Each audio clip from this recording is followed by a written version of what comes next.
She was 18 years old, bright, beautiful, just graduated from high school. Kaitlyn Arquette was the daughter of best-selling crime author Lois Duncan, and on a summer night in Albuquerque, her future was stolen from her.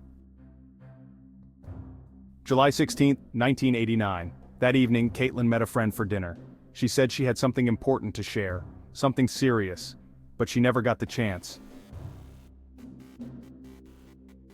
Just hours later, she was found shot in her car at an intersection, barely clinging to life. 2 gunshot wounds to the head, no signs of robbery, no witnesses, no immediate suspects. She died the next day in the hospital. To the police, it looked like a random drive-by shooting. Wrong place, wrong time.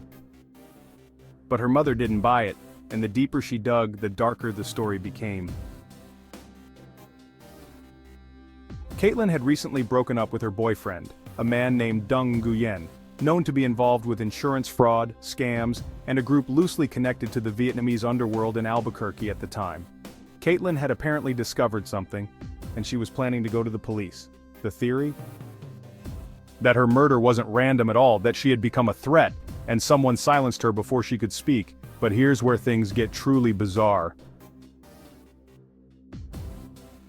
After Kaitlyn's death, her mother, Lois Duncan, who had written suspense novels her whole career, was thrust into her own real-life mystery. She began her own investigation. She interviewed Kaitlyn's friends, collected evidence the police overlooked, and even hired private investigators. What she found were terrifying inconsistencies. People Kaitlyn had confided in came forward saying she feared for her life. Her ex-boyfriend's connections were deeper and more dangerous than police had suggested. Several people linked to the case either disappeared or ended up dead under strange circumstances. A woman who claimed to have information murdered execution style just weeks later. And yet, law enforcement refused to reclassify Kaitlyn's death as anything but a random act of violence. Why? Lois believed the investigation was being suppressed, that corruption or fear had gotten in the way of justice. She wrote a book about her daughter's case, Who Killed My Daughter, and continued to push for answers for decades. To this day, the case remains officially unsolved.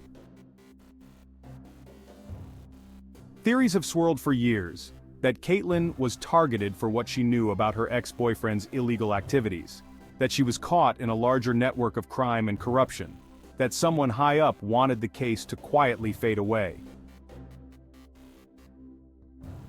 And maybe it would have, if not for her mother's relentless pursuit of truth. This isn't just a murder story, it's a story about a mother refusing to let her daughter become just another cold case. It's a story about the limits of law enforcement and how sometimes justice needs to be forced into the light. If Kaitlyn Arquette were alive today, she'd be in her 50s. But her story has never truly ended, because someone, somewhere still knows what happened on that July night. And as long as people keep asking questions, that truth may still come out. Don't forget to like, comment, and subscribe for more cases like this, where the mystery runs deeper than the headlines, and justice is still waiting to be served.